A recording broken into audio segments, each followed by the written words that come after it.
The sun hung low over the Dakota Territory like a drop of blood, suspended in amber, casting long shadows across the weathered porch of the Prescott Ranch where Patrick Blackburn stood motionless, his calloused hand gripping a crumpled telegram that had arrived just hours before. It was September 1878, and in that moment, everything he had built over the past 15 years, the sprawling cattle operation, his reputation as the finest horseman in the county, and most importantly, the stable home for his 3 sons trembled beneath him like the ground during a cattle stampede. Pa, Thomas, his oldest at 16, approached cautiously, eyes darting between his father's face and the paper in his hand. Behind him, 14-year-old James and 10-year-old Henry waited, their faces pinched with unspoken worry. What's happened? Patrick looked up, suddenly aware of his son's presence. His mouth felt dry as dust as he spoke.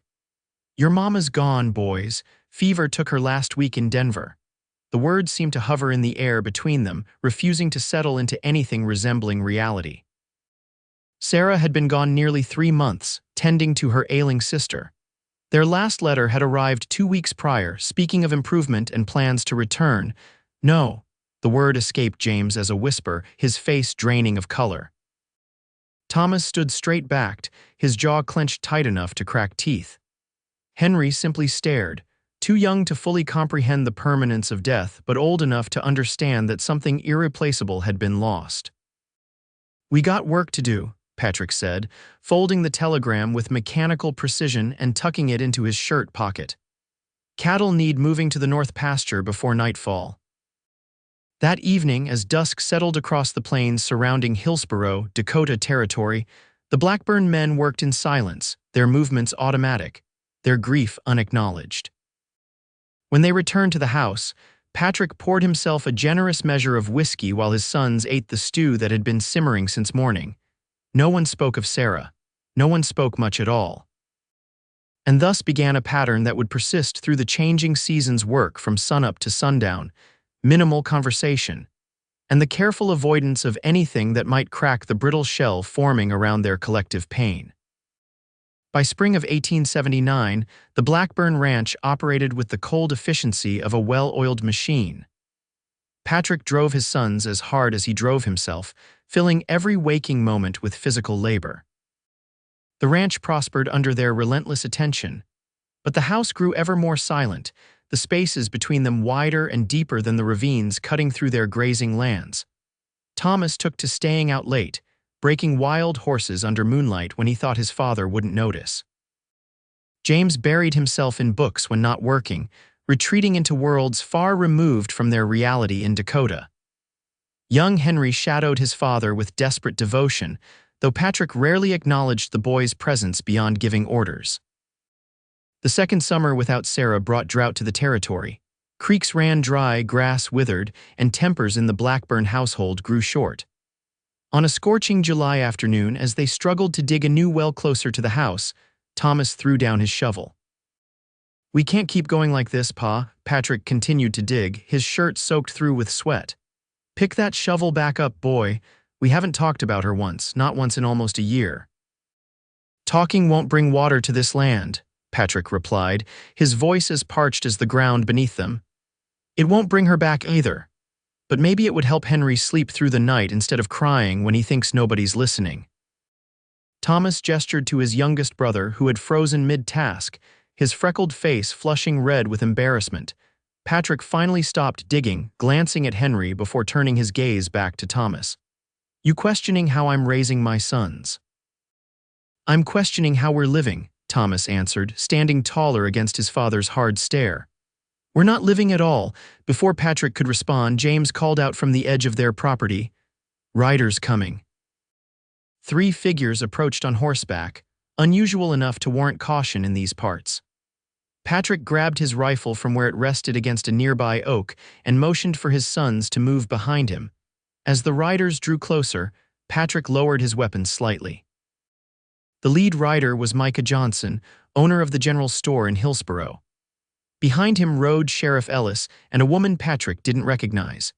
She sat straight in her saddle, wearing a dark blue riding dress and a wide-brimmed hat that shaded her face from the punishing sun.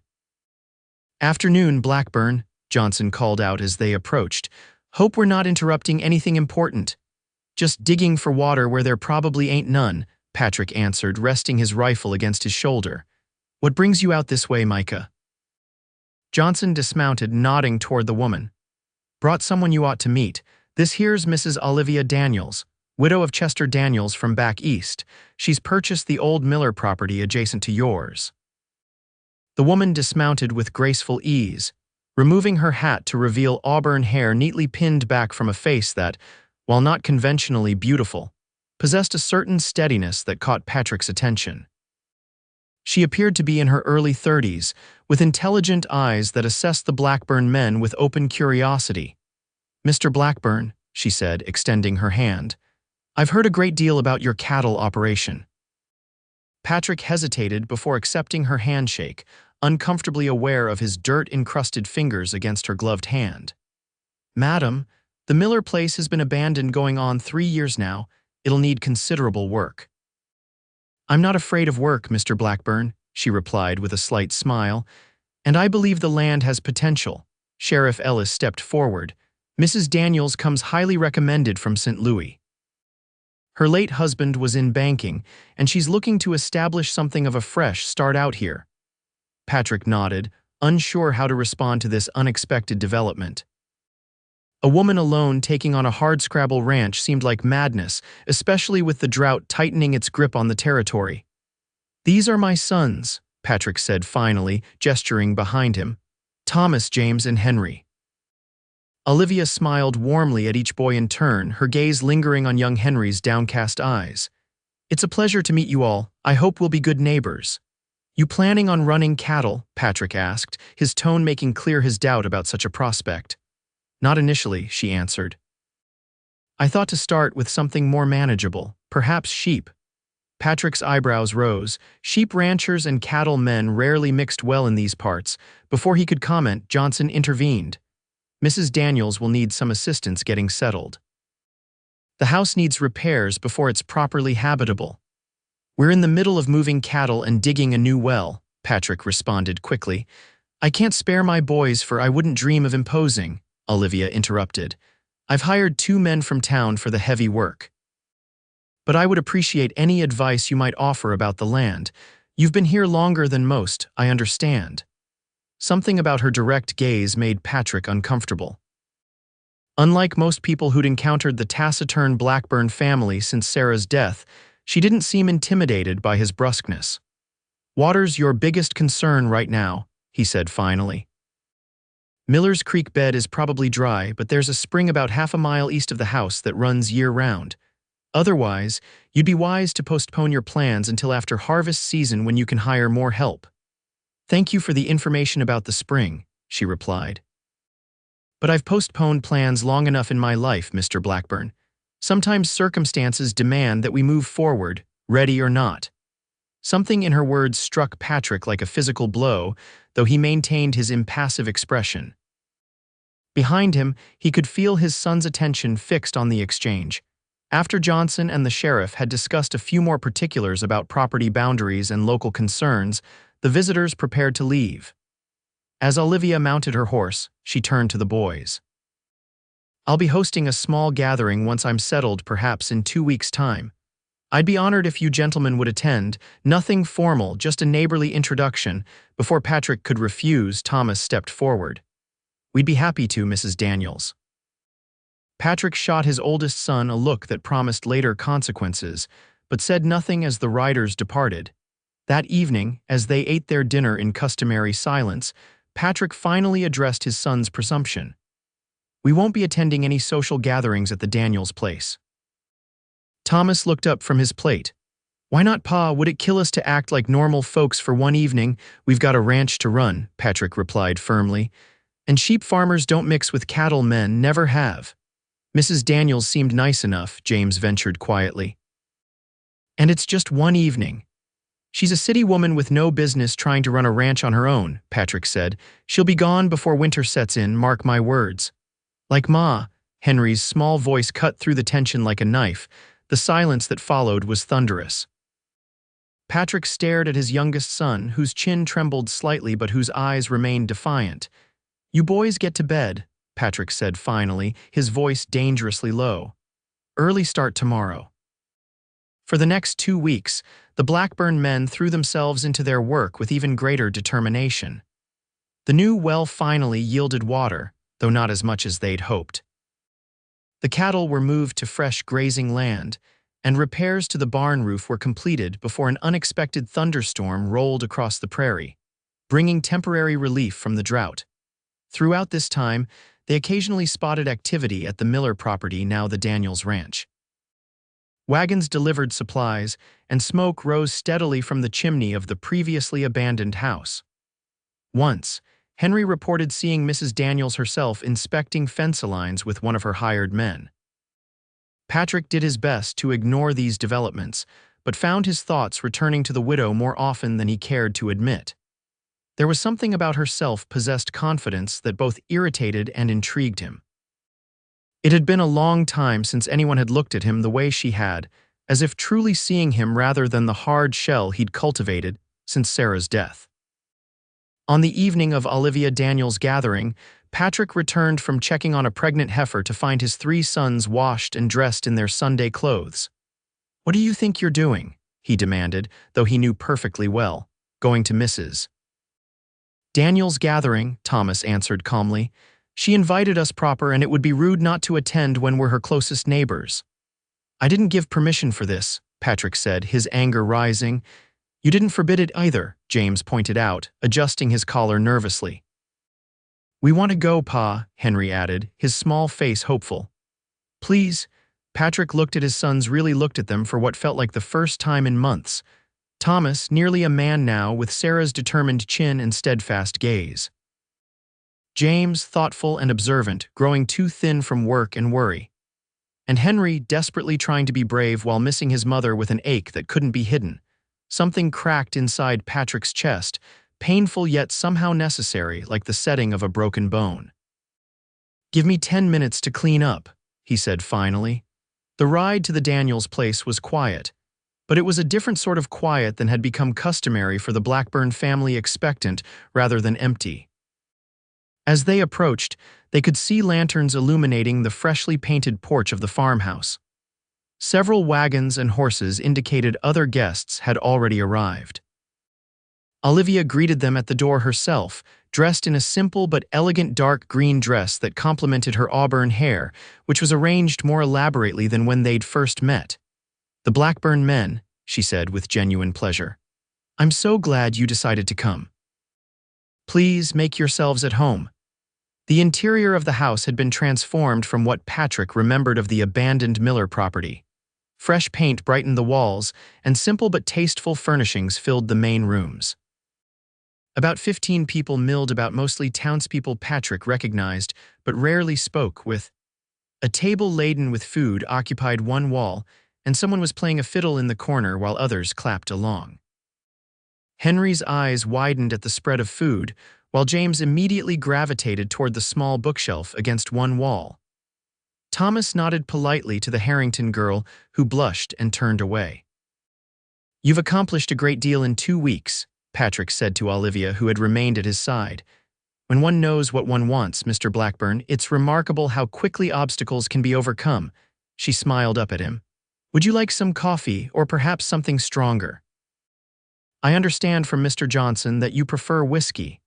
Patrick felt himself flushing slightly at being so easily read. "Coffee would be fine, thank you." As Olivia moved to get his drink, Patrick found himself studying her. There was efficiency in her movements, but not the frantic energy of someone with something to prove. She seemed comfortable in her own skin, directing her hired help with clear instructions while still making time to check on each guest personally. When she returned with his coffee, he asked the question that had been bothering him since they'd met. "Why here, Mrs. Daniels? Why Hillsborough?" She considered him thoughtfully before answering. "Would you believe me if I said I threw a dart at a map? No." Olivia laughed, a warm, genuine sound that drew the attention of several nearby guests. "You're right to be skeptical. The truth is less dramatic. My late husband's business partner once invested in a mining operation near Deadwood. He spoke well of the territory, said the land had character and potential. After Chester passed, I found myself with the means to start fresh but no particular ties to any place. She paused. I wanted somewhere that would demand my full attention, somewhere I could build something of my own. It's hard country, Patrick warned, especially for someone used to city comforts. I wasn't born to city comforts, Mr. Blackburn, she replied. My father was a blacksmith in a small Ohio town, and I grew up understanding the value of hard work. My life in St. Louis with Chester was the exception, not the rule of my existence. Before Patrick could respond, Henry appeared at his side, a plate piled high with food in his hands. Mrs. Daniels, the boy said earnestly, this is the best ham I've ever tasted. Olivia's face softened. Thank you, Henry. That's high praise indeed. I preserved it myself before leaving St. Louis. You didn't bring the pig with you? Henry asked, his expression so serious that Olivia couldn't help but laugh again. No, though I do plan to acquire some livestock soon. Would you be interested in helping me choose some good pigs when the time comes? Henry's face lit up. Yes, madam. I helped deliver piglets last spring at the Johnsons' place. I know all about pigs. Then I shall consider you my official advisor on all matters porcine, she said solemnly, though her eyes danced with amusement. Patrick watched this exchange with a curious tightness in his chest. It had been months since he'd seen such animation in his youngest son's face. The realization filled him with both gratitude and shame. The evening progressed with unexpected pleasantness. James discovered that Olivia shared his love of literature and engaged her in earnest discussion about Charles Dickens. Thomas found himself drawn into a conversation about horse breeding with several local ranchers who clearly respected his knowledge despite his youth. And Henry flitted between helping serve food and regaling anyone who would listen with facts about various farm animals. Patrick mostly observed, exchanging occasional pleasantries with neighbors he'd neglected since Sarah's passing. He noticed how deftly Olivia managed the gathering, ensuring everyone felt welcomed and included. She possessed a natural warmth that drew people to her, yet there was an underlying strength to her character that commanded respect. As the evening wound down and guests began to depart, Olivia approached Patrick again. Thank you for coming, Mr. Blackburn. Your sons are a credit to you. Patrick glanced across the room where Thomas was helping an elderly Mrs. Peterson with her shawl while James collected empty plates. Henry had fallen asleep in a chair by the bookshelf, a picture book about ships open on his lap. They're good boys, he said quietly. Their mother would be proud. It was the first time he'd mentioned Sarah aloud in the presence of others since the funeral, and the words felt both foreign and necessary on his tongue. Olivia seemed to understand the significance of this admission. I have no doubt she would be, she replied simply. If you don't mind my asking, how long has she been gone? Going on 2 years now, Patrick said, surprised by his willingness to answer. Fever took her while visiting her sister in Denver, Olivia nodded. My Chester has been gone 3 years, pneumonia. They stood in companionable silence for a moment, two people who understood the particular weight of that kind of loss. I should gather my boys and head back, Patrick said finally. Thank you for your hospitality, Mrs. Daniels. Olivia, please, she said. And you're welcome anytime, Mr. Blackburn, all of you. Patrick, he offered in return, the name feeling strange on his lips after so long being simply Blackburn or Pa to everyone around him. As they rode home under a canopy of stars, the Blackburn family spoke more than they had in months. Henry, now awake and riding in front of his father, chattered about the various foods he'd tried. James mentioned Mrs.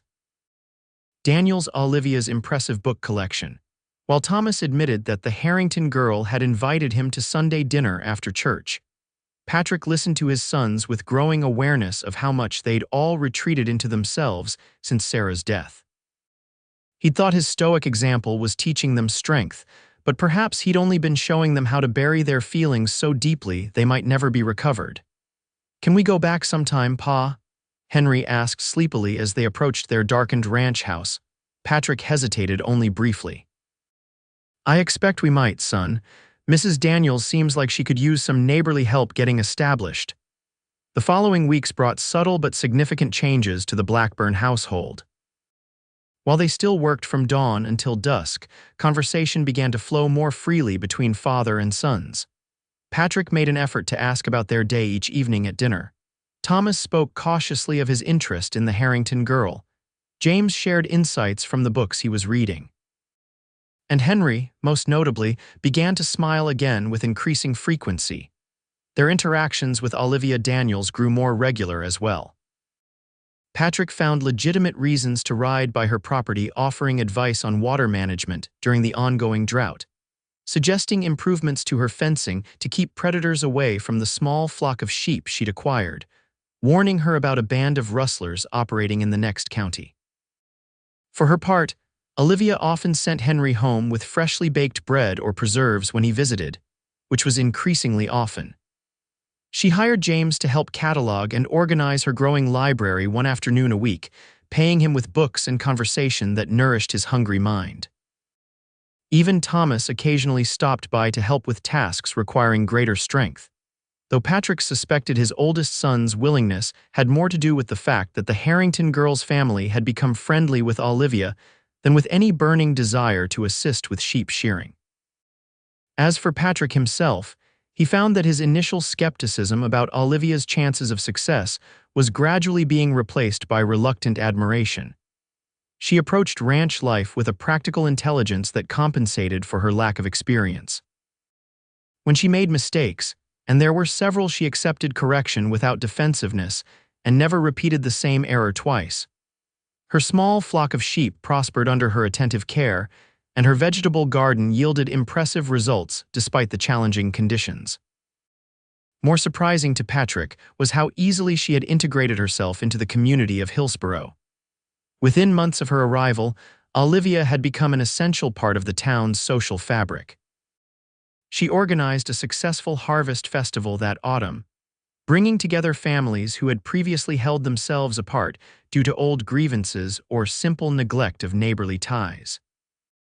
One crisp October afternoon, Patrick was repairing a section of his northern fence line when he spotted Olivia riding toward him, her blue riding dress visible long before he could make out her features.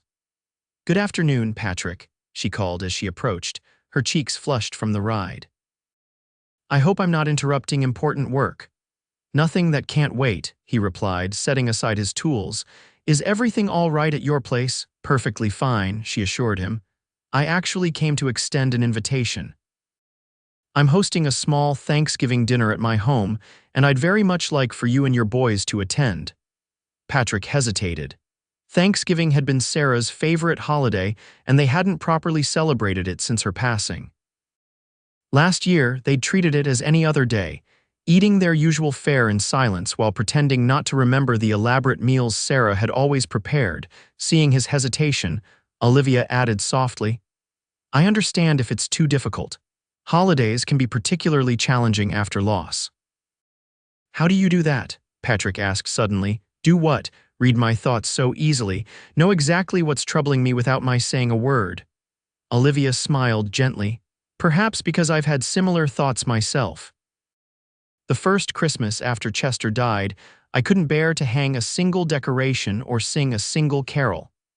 The second year, I forced myself through the motions for the sake of appearances. By the third, I realized that honoring his memory didn't have to mean pretending he never existed.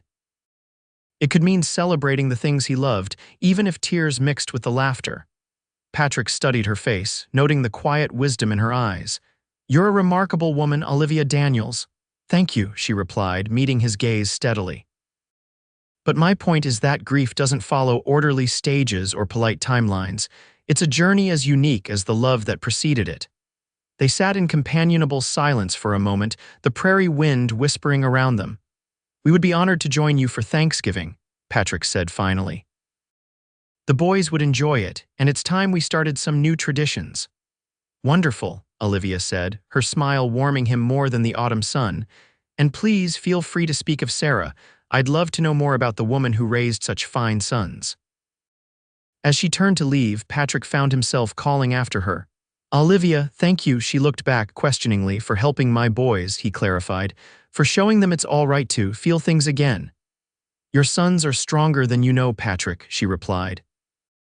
They simply needed permission to show it.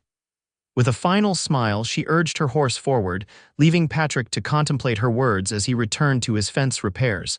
That evening, during dinner, Patrick cleared his throat uncomfortably. "Mrs. Daniels has invited us for Thanksgiving dinner." Three pairs of eyes looked up with varying degrees of surprise and interest.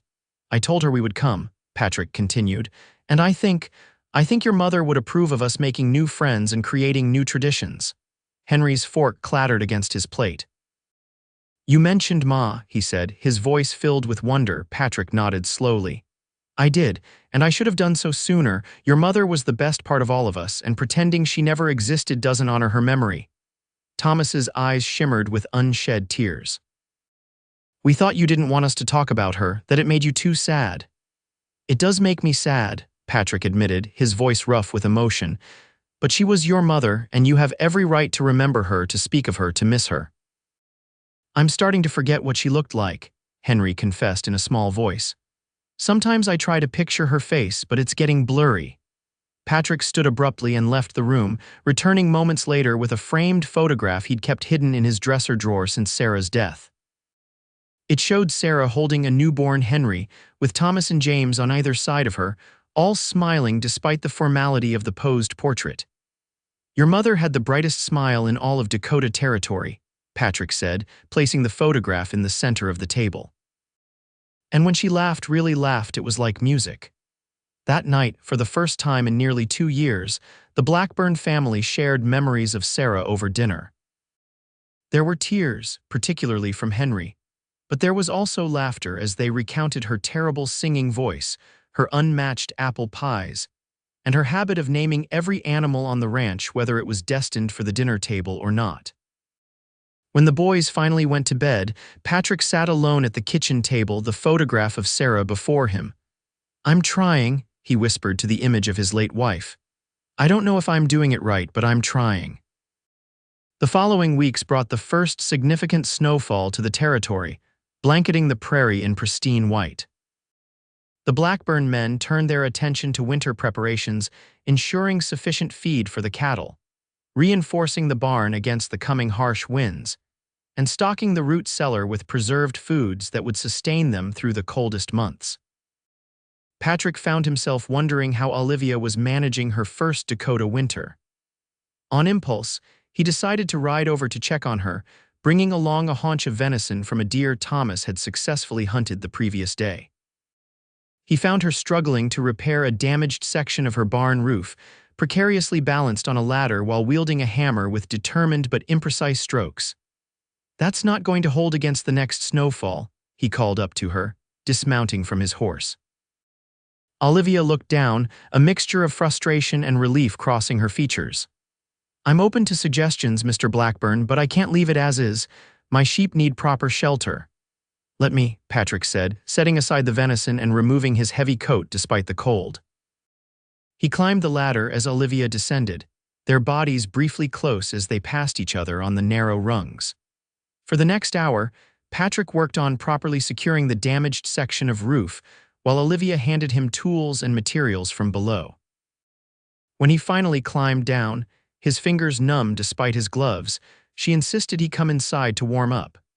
The interior of Olivia's home had evolved since the gathering she'd hosted months earlier. Books filled the previously sparse shelves, handmade quilts added color to the furniture, and various projects in different states of completion suggested a woman constantly learning new skills.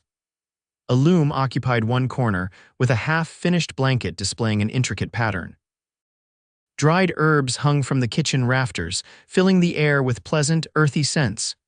"You've made this place your own," Patrick observed as Olivia poured him coffee from the pot keeping warm on her stove. "That was always my intention," she replied, sitting across from him at her kitchen table. A house becomes a home through daily acts of living. The Miller place is beginning to feel like it's truly mine now. "You've surprised a lot of folks around here," Patrick admitted. "Most didn't think you'd last through autumn, let alone into winter." Olivia's lips curved into a small smile. "Including you, especially me," he acknowledged with a rueful chuckle. "I've rarely been so happy to be proven wrong." Their conversation flowed easily as they drank their coffee, touching on practical matters like winter preparations and drifting occasionally into more personal territory.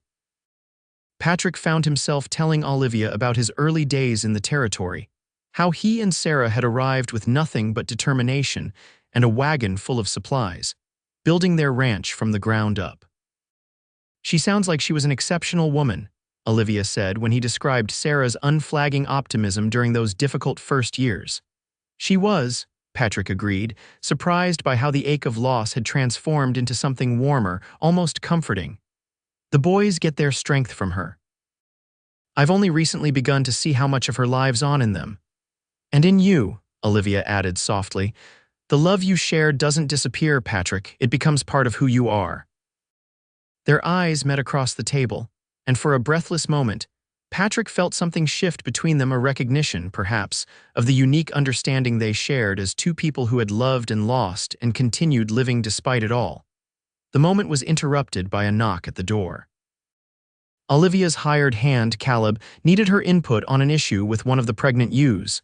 By the time she returned, the intimate atmosphere had dissipated, replaced by the practical concerns of ranch life. "I should get back," Patrick said, rising from the table. "The boys will be wondering where I've gone." Olivia walked him to the door. "Thank you for the venison and for fixing the roof. I would have made a terrible mess of it on my own." "You'd have figured it out eventually," Patrick said with more confidence in her abilities than he would have expressed months earlier. "But that's what neighbors are for."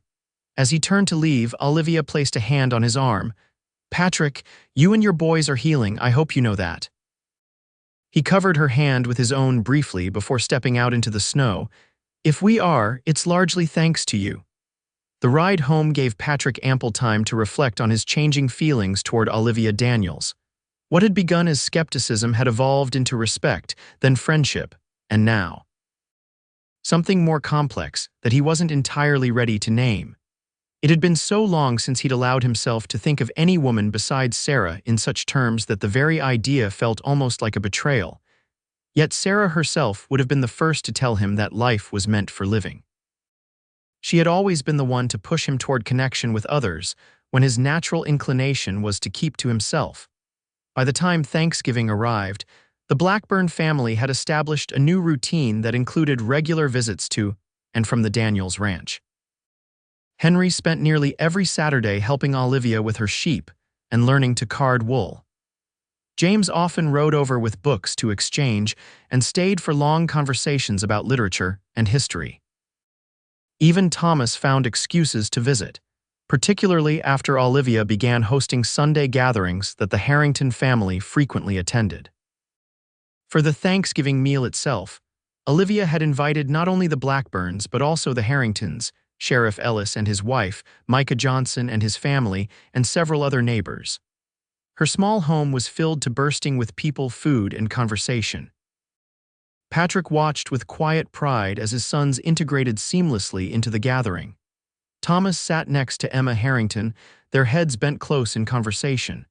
James engaged Sheriff Ellis in a spirited debate about territorial politics.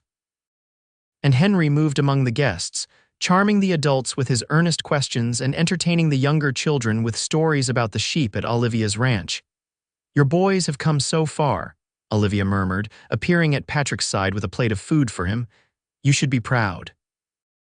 "I am," he said simply, accepting the plate. "Though I can't take much credit for the change in them. That's largely your doing." Olivia shook her head.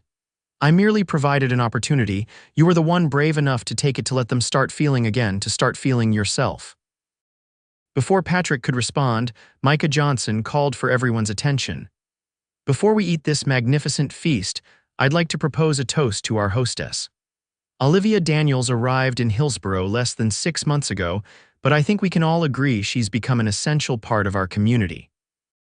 To Olivia, glasses were raised around the room, accompanied by warm expressions of agreement. Olivia blushed at the attention but stood to address her guests.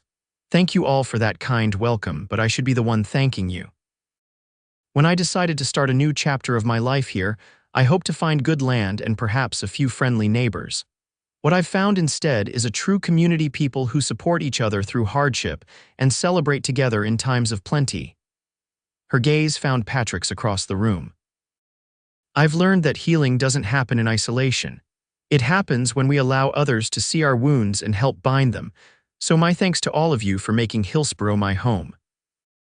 As the meal progressed, Patrick found himself repeatedly drawn to Olivia, her laugh as she served pie, her thoughtful attention to each guest, the quiet competence with which she managed the complex logistics of feeding so many people from her modest kitchen. Later, as guests began to depart and the Blackburn boys helped with cleanup, Patrick stepped outside onto Olivia's porch for a moment of quiet. The afternoon had turned to early evening, and the first stars were appearing in the clear winter sky. He heard the door open behind him and knew without turning that it was Olivia. "Everything all right?" she asked, coming to stand beside him at the porch railing. "Just needed some air," he replied. "It's been a while since I've been around so many people for so long. Too much." "No," Patrick said thoughtfully, "not too much. Different, but good different." Olivia nodded, pulling her shawl tighter around her shoulders against the evening chill. "I've always loved Thanksgiving. Even in the worst times, there's something powerful about pausing to acknowledge what we're grateful for." Patrick turned slightly to study her profile in the fading light. "What are you grateful for, Olivia?" She considered the question seriously before answering. "Second chances. The opportunity to build something meaningful, good neighbors." She smiled at this last part, glancing at him. "And you, Patrick, what are you thankful for, my boys?" he said immediately.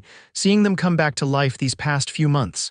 He paused, gathering his courage. "And you? Your friendship has meant more to this family than I can properly express." "Is that what this is between us? Friendship?"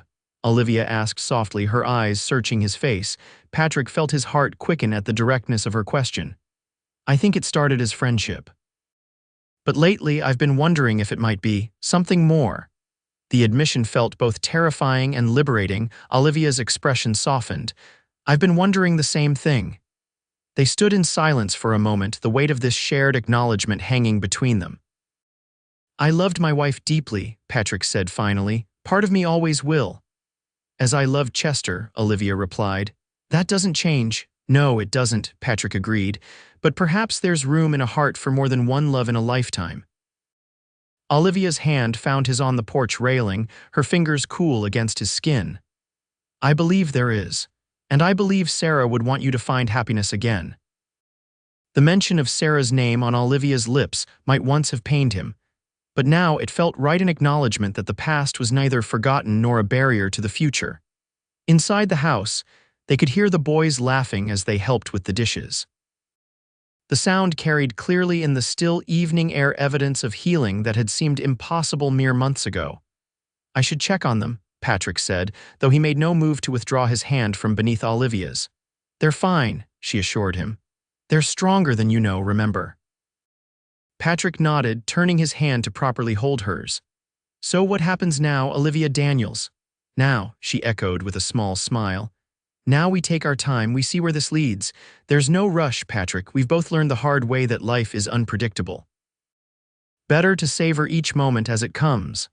As if to emphasize her point, she leaned up and placed a gentle kiss on his cheek before stepping back. "We should go in before they come looking for us." The weeks following Thanksgiving brought heavy snows and bitter cold to Dakota Territory, but within the Blackburn household, a newfound warmth prevailed. The photograph of Sarah now occupied a place of honor in the family room, and the boys spoke freely of their mother, sharing memories with each other and with their father. Patrick's relationship with Olivia developed gradually, with mutual respect and careful consideration for both their pasts and his son's feelings. They began with shared meals, long conversations by the fire, and occasional rides across the snow-covered prairie when weather permitted. One particularly harsh blizzard in early January left Olivia snowed in at the Blackburn ranch after a Sunday visit. With travel impossible, she stayed for 3 days, sleeping in Sarah's old sewing room while the storm raged outside. During those days of enforced proximity, the Blackburn men and Olivia fell into a comfortable routine that felt surprisingly natural. She taught Henry to knit, discussed books with James late into the evening, and even persuaded Thomas to share his plans for expanding the ranch's horse breeding operation. For Patrick, Watching Olivia integrate so seamlessly into their family life brought both joy and a complex tangle of emotions he was still learning to navigate. On the second night of her stay, after the boys had gone to bed, they sat together by the fire, sharing the last of a bottle of whiskey Patrick had been saving for a special occasion. "Your boys are extraordinary, Patrick," Olivia said, the firelight casting warm shadows across her face. "You've raised them well despite everything. We've had rough patches," he admitted. "Especially this past year, I didn't know how to help them grieve when I could barely manage my own pain. Yet here you are, all four of you, finding your way forward." She studied him thoughtfully. "Do you know, when I first realized you were a remarkable man," Patrick raised an eyebrow, embarrassed yet curious. "I wasn't aware you held such a high opinion of me initially," Olivia laughed softly. "It was the day we met, actually. You looked at me with such skepticism, this city woman with her ridiculous plans for sheep ranching, but when I mentioned the spring on the Miller property, you told me about it anyway. You could have let me struggle, let me fail to prove your point. Instead, you offered help to someone you were certain would fail regardless." "That's a low bar for remarkable," Patrick said dryly. "Perhaps," she acknowledged with a smile, "but first impressions matter, and mine of you was that beneath that gruff exterior was a fundamentally decent man." "And now," Patrick asked, his voice low. Olivia met his gaze steadily. "Now I know you're much more than that. You're a devoted father, a man of principle and quiet strength, someone who has suffered greatly but still manages to be kind." She paused. "Someone I've grown to care for deeply." Patrick set aside his glass and reached for her hand. "Olivia," a loud crash from the kitchen interrupted whatever he had been about to say. They rushed to investigate and found Henry standing amid the wreckage of what had been Sarah's prized china platter, his face white with horror. "I'm sorry, Pa," the boy cried. "I was just getting some water and I bumped into the shelf, and it's all right, Henry," Patrick said, kneeling beside his son. "It was an accident." "But it was Ma's special plate," Henry whispered, tears filling his eyes. "The one she only used for Christmas and birthdays. Now it's broken forever." Patrick pulled his youngest son into a hug. "Things break, son. Your mother knew that. She'd be more concerned about you cutting yourself on the pieces than about the plate itself." Over Henry's shoulder, Patrick's eyes met Olivia's. She nodded encouragingly, understanding without words the significance of this moment. "Help me clean this up," Patrick said, releasing Henry, "and tomorrow we'll put the pieces in a special box. Maybe someday we can use them to make something new, a picture frame or a decoration. Your mother would have liked that idea." As they carefully gathered the broken china, Henry looked up at Olivia. "Did you ever break something important that belonged to someone you loved?" Olivia knelt beside them. "I once broke my husband's favorite coffee cup. I cried for an hour, convinced he would be heartbroken." "Was he?" Henry asked. "He laughed," Olivia said, smiling at the memory. "He said it was just a cup, and he'd much rather have me than any object, no matter how special." Henry considered this, then looked at his father. "Is that how you feel about Ma's plate, Pa?" Patrick's throat tightened with emotion. "That's exactly how I feel, son. I'd trade every dish in this house just to see you smile." Later, after Henry had been tucked back into bed, Patrick and Olivia returned to the fire, the interrupted moment between them still hanging in the air. "You handled that beautifully," Olivia said softly. Patrick shook his head. "A year ago, I might have reacted very differently. I was so intent on preserving everything exactly as Sarah left it, as if keeping her possessions intact could somehow keep her memory from fading. And now I understand that memories don't reside in things. They live in us, in the stories we tell, in the values we pass on." He took her hand again. "You've helped me see that, Olivia. You've helped all of us." "I've only shown you what was already there," she replied. "The strength to heal was within you and your boys all along." Patrick raised her hand to his lips, pressing a gentle kiss to her knuckles. "What I was trying to say earlier before we were interrupted, I care for you too, Olivia, more than I thought possible, and it frightens me because I never expected to feel this way again." "I know," she said simply.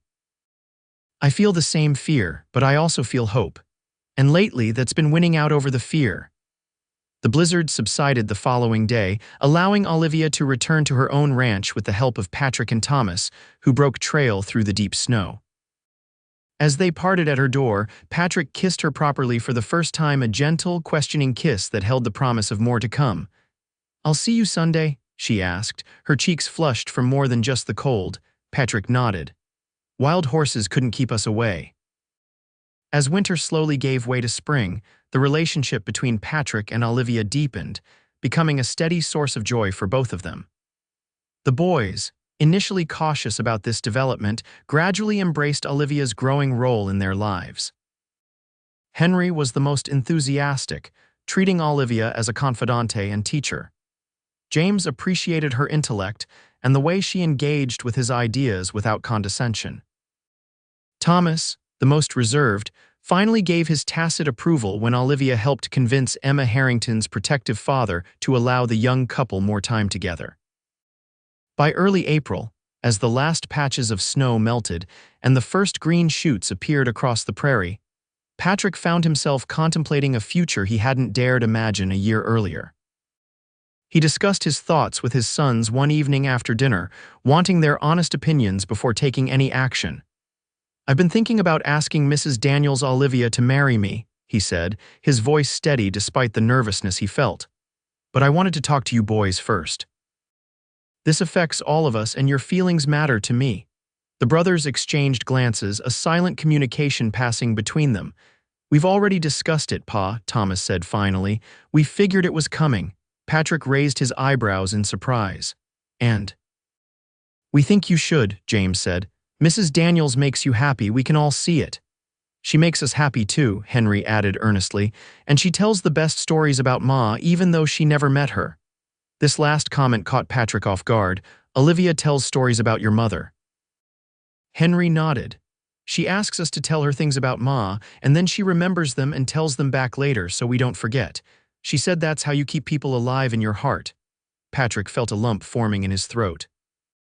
He hadn't known about these conversations, but they explained the ease with which his sons had come to accept Olivia in their lives. She hadn't tried to replace Sarah, she had helped preserve her memory. "So you're all in agreement? You'd welcome Olivia as part of our family?" Three heads nodded, though Thomas added a qualification. "As long as she understands she's not replacing Ma, she's just adding to what we already are." "I believe she understands that better than anyone," Patrick assured him. "Your mother will always be your mother, and Olivia has never tried to suggest otherwise." The following Sunday, after church services, Patrick invited Olivia for a ride to a particular spot he'd been wanting to show her, a high bluff overlooking the valley where both their properties lay. The spring day was perfect, with clear skies and a gentle breeze carrying the scent of new growth. "It's beautiful up here," Olivia said as they dismounted and Patrick spread a blanket for them to sit on. "You can see for miles." "Sarah and I found this place our first year here," Patrick said, settling beside her. "We'd ride up whenever things got particularly difficult to remind ourselves why we'd chosen this life. Somehow, seeing the land spread out like this puts problems in perspective." Olivia smiled, understanding the significance of his sharing this special place. "Thank you for bringing me here. It feels sacred somehow." "It is," Patrick agreed, "which is why it seemed right for what I wanted to ask you." He took her hands in his heart pounding so loudly he was certain she must hear it. "Olivia, this past year has been a journey I never expected to take. When Sarah died, I thought the best parts of my life were behind me. I focused solely on survival for myself and for my boys." "You did what you needed to do," Olivia said softly. Patrick shook his head. "I did what was easiest, shutting down, closing off. It took you arriving in Hillsborough to show me there was another way. You taught my sons that grief doesn't have to mean forgetting. You taught me that loving again isn't a betrayal of what came before." Olivia's eyes glistened with unshed tears as he continued. "I never thought I'd feel this way again, but here we are. I love you, Olivia Daniels. You've brought light back into our home and hope back into our hearts. Would you do me the honor of becoming my wife? Of joining our family officially, though you've been part of it in spirit for some time now?" A tear spilled down Olivia's cheek as she smiled. "Yes, Patrick, yes, with all my heart." He pulled a small box from his pocket and opened it to reveal a simple gold band set with a single pearl. "It was my mother's," he explained. "Sarah wore it for 15 years, and now I'd be honored if you would. It's perfect. Olivia whispered as he slipped the ring onto her finger. And yes, I will wear it with pride, knowing the remarkable women who came before me. Their kiss sealed the promise between them not just of marriage but of a future built on mutual respect, shared understanding, and the courage to love despite knowing the potential for loss. The news of their engagement spread quickly through Hillsborough, met with general approval and a few good-natured wagers being settled, as apparently several townspeople had been betting on when Patrick would finally propose. Plans were made for a June wedding, to be held outdoors on the neutral ground between their two properties, symbolizing the joining of their separate lives into one shared future. As the wedding day approached, Patrick found himself reflecting on the extraordinary journey of the past 2 years. From the devastating loss of Sarah to the depths of grief that had nearly consumed him and threatened to engulf his sons as well. From the arrival of a determined widow, who had seemed so out of place in their rugged territory, to the slow, steady healing she had facilitated through her simple presence in their lives. The morning of the wedding dawned clear and bright, with a gentle breeze carrying the scent of prairie wildflowers. Patrick stood in his bedroom, adjusting the unfamiliar tie around his neck, while Thomas and James bickered good-naturedly about their own formal attire. Henry burst into the room already dressed in his Sunday best, his cowlick resisting all attempts at taming. "Pa, Mrs. Daniels sent something for you," the boy announced, holding out a small package wrapped in brown paper. Patrick took it curiously. "You've seen Olivia already this morning." Henry nodded. "Emma and her ma are helping her get ready. She asked me to deliver this special." Patrick unwrapped the package to find a handkerchief with his initials embroidered in one corner. Tucked inside was a note in Olivia's neat handwriting. "Patrick, on this day that begins our new chapter together, I want you to know how deeply I respect the chapters that came before. Sarah will always be part of your story, as Chester is part of mine. Today, as we join our lives, we bring with us all that has shaped us, all that we have loved and lost, all that we have learned. This isn't a replacement of what was, but an addition to the ongoing story of who we are becoming. With all my love, Olivia." Patrick felt a swell of emotion as he carefully folded the note and placed it in his pocket, along with the handkerchief. He knelt to Henry's level. "Thank you for delivering this, son. Did you tell Olivia how handsome you all look today?" Henry beamed. "She said we're the finest-looking men in all of Dakota Territory, and she's not even a little bit nervous about becoming our new ma." "She's not replacing your ma, Henry," Patrick reminded him gently. "She's just adding to our family," Henry finished for him. "I know, Pa." "That's what she always says too, but I told her I think Ma would be happy about it. Do you think that's true?" Patrick pulled his youngest son into a hug, his eyes meeting those of his older boys over Henry's shoulder. "I know it is, son. Your mother wanted nothing more than for us to be happy. And today, I think we're making her proud." The ceremony itself was simple but beautiful, attended by nearly everyone in Hillsborough and the surrounding ranches. The Blackburn boys stood beside their father, while Emma Harrington served as Olivia's attendant. Sheriff Ellis, who had become a close friend to both Patrick and Olivia, officiated. When it came time for the vows, Patrick and Olivia had prepared their own words, surprising the gathered community with the depth of emotion they were now willing to express publicly. "Olivia," Patrick began, his voice strong and clear despite the emotion evident on his face. "When you arrived in Hillsborough, my sons and I were existing, not living.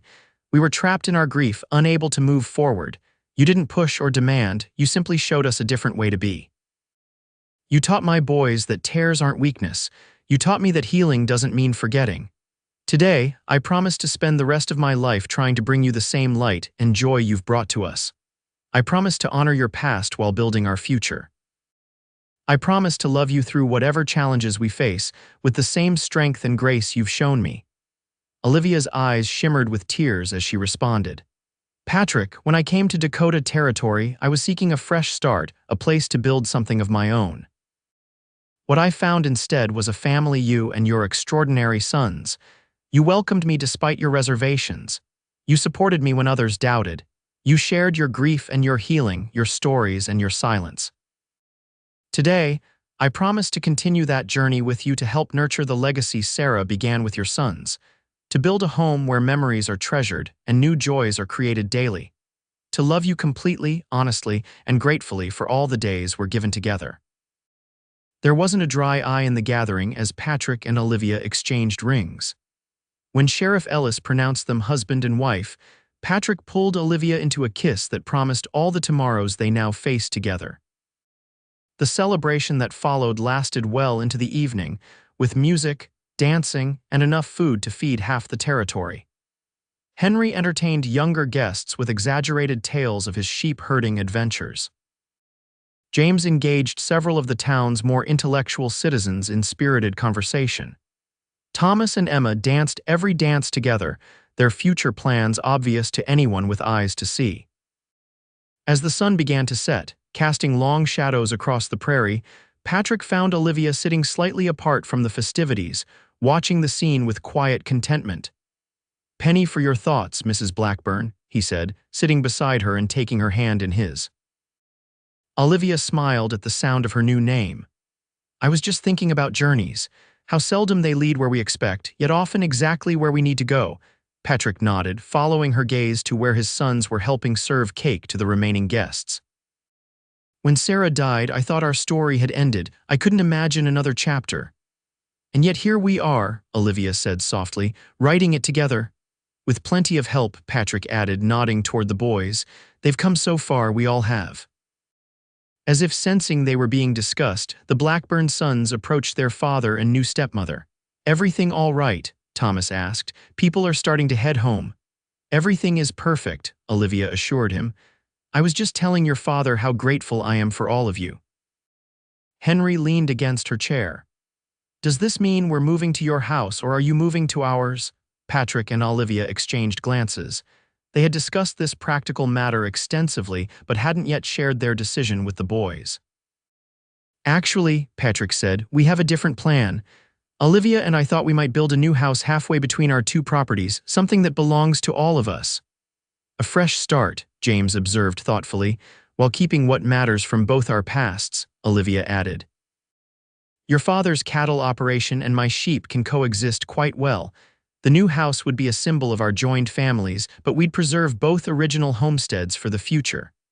Thomas nodded slowly. "For when we're grown and starting our own families." "Exactly," Patrick confirmed. "This land has been good to us. There's plenty of room for the Blackburn family to grow and thrive for generations to come." Henry's eyes widened.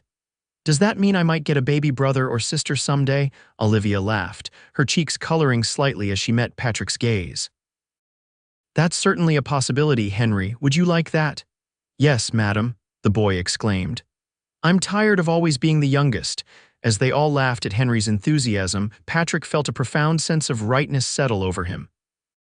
The grief of losing Sarah would always be part of him, but it no longer defined him or his sons.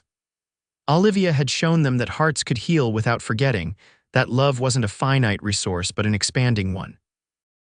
Later that night, after the last guests had departed and the boys had gone to sleep in the main house, Patrick and Olivia stood on the porch of what would be their home for just a few more months before their new house was built. The stars spread across the Dakota sky like diamond dust, the Milky Way a pale ribbon connecting heaven and earth. "Happy?" Patrick asked, his arm around his new wife's waist. Olivia leaned into him, her head resting against his shoulder. "Profoundly, and you?" "More than I ever thought possible again," he admitted. "You know, when the boys were young, Sarah and I used to sit out here on summer nights, watching the stars and dreaming about their futures. She would have loved seeing how they've grown, especially this past year." "I believe she does see," Olivia said softly. "And I believe she'd be proud of you too, Patrick. It takes tremendous courage to open your heart again after such loss." Patrick turned to face her fully, framing her face with his hands. "You made it easy, Olivia Blackburn. You never asked me to be someone I wasn't. You simply helped me become more fully who I am." "That works both ways," she whispered, rising on tiptoe to kiss him. "We've healed each other." As they stood together under the vast Dakota sky, Patrick Blackburn reflected on the extraordinary journey that had brought them to this moment. From grief so deep he'd thought it would consume him, to a love he hadn't dared hope for. From sons who hid their tears to young men learning to balance strength with emotional honesty. From strangers brought together by circumstance to a family united by choice as well as chance. The Blackburn Ranch would continue to face challenges: harsh winters, dry summers, the unpredictable nature of life on the frontier. But Patrick no longer feared facing those challenges. With Olivia beside him and his sons growing stronger every day, he looked toward the future with hope rather than dread, with anticipation rather than resignation. They honored the past without being trapped by it. They embraced joy without forgetting the sorrows that had shaped them.